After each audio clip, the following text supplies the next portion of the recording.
দুশ্চিন্তা আপনার কতখানি ক্ষতি করতে পারে। যে ব্যবসায়ীরা জানে না দুশ্চিন্তা কি করে জয় করতে হয়, তাদের অল্প বয়সেই মৃত্যু হয়। Doctor Alexis Carroll. কিছুদিন আগে এক প্রতিবেশী আমাদের বাড়ি এসে বললেন, আমাদের সকলের বসন্ত রোগের জন্য টিকা নেওয়া উচিত।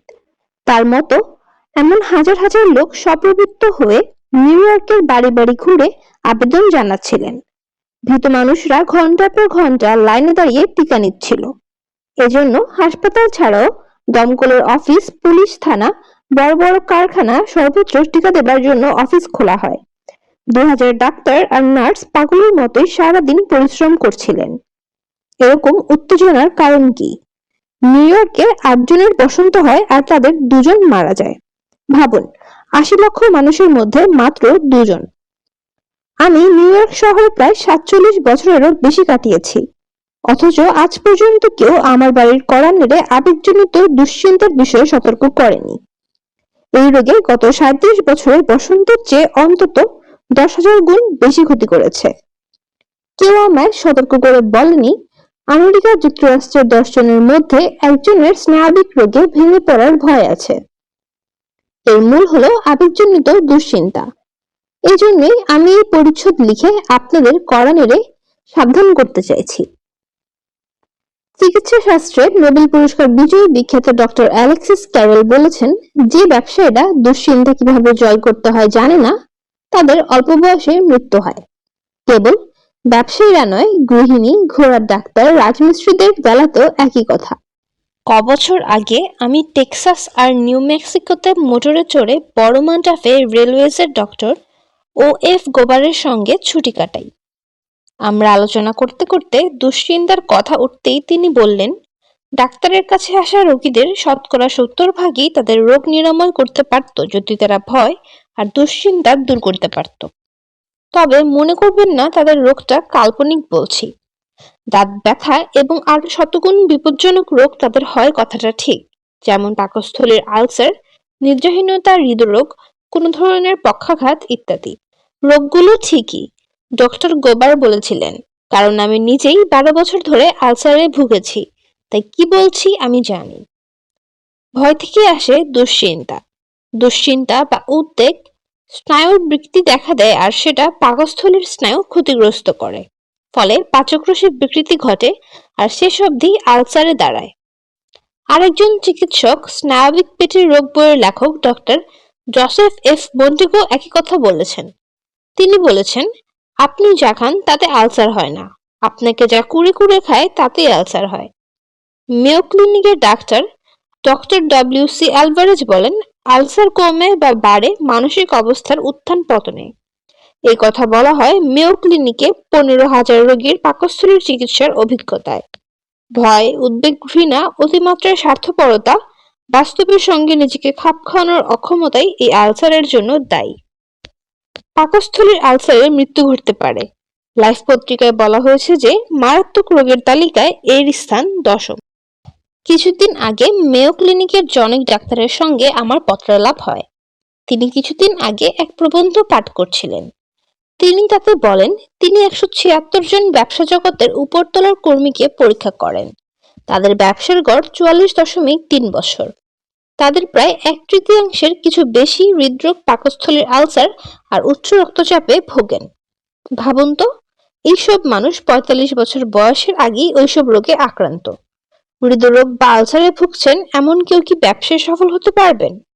সাফল্য পেতে কি ভয়ানক দামই দিতে হচ্ছে, আর তাতে সাফল্য আসছে? যদি ব্যবসা সফল করতে আলসার বা হৃদরোগ বানাতে হয়, তাকে কি সাফল্য বলা যায়? তিনি যদি সারা পৃথিবীর অধীশ্বর হন, তাহলেও তো একটা বিছানাতেই শুতে হবে, আর দিনে 3 বারের বেশি খেতেও পারবেন না। যে লোক মাটি কুপিয়ে খাল বানায়, সেও তাই করে অনেক আনন্দে দিন কাটায় এবং ব্যবসা সংক্রান্ত যে কোনো অফিসারের চেয়ে ভালোই ঘুমায়। সত্যি বললে, চাষ করেও স্বাস্থ্য ঠিক রাখা যায়। আমি রেলপথ বা সিগারেট কোম্পানির অধিকারী হতে গিয়ে 45 বছরে নিজেকে শেষ করতে চাই না। সিগারেটের কথায় মনে পড়ছে, সম্প্রতি পৃথিবীর সবচেয়ে পরিচিত সিগারেট কোম্পানির প্রস্তুতকারক কানাডীয় জঙ্গলে ছুটে কাটাতে গিয়ে হৃদরোগে মারা যান। তিনি লক্ষ লক্ষ টাকা আয় করেন আর 61 বছর বয়সেই মারা গেলেন। ব্যবসাতে সাফল্য আনতে গিয়ে তিনি বোধহয় জীবনের সেরা অংশই ব্যয় করেছিলেন।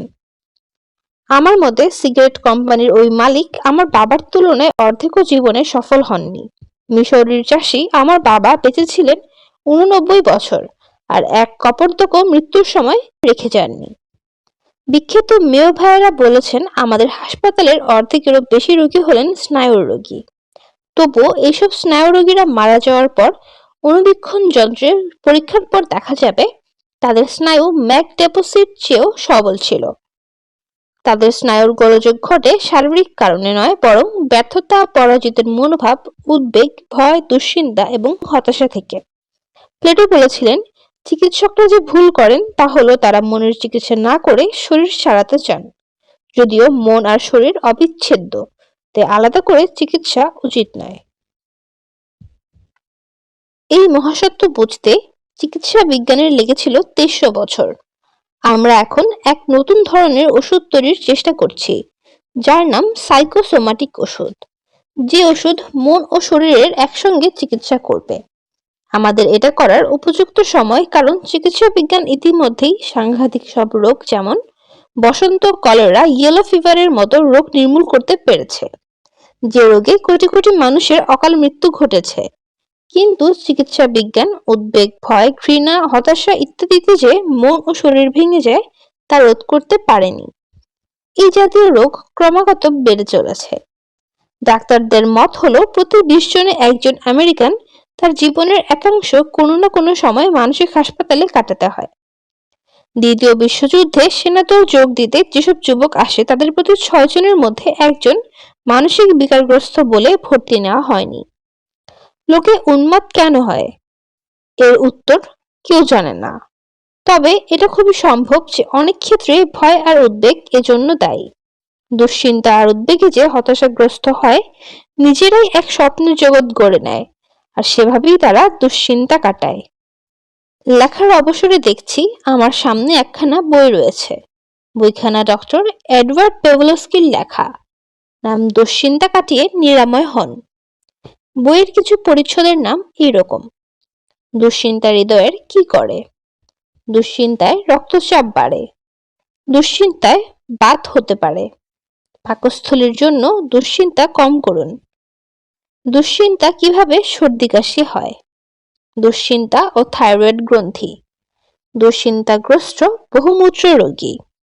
দুশ্চিন্তা সম্পর্কে আর একখানা চমৎকার বই হলো ডক্টর কার্ল মেনিনজারের নিজের বিরুদ্ধে মানুষ।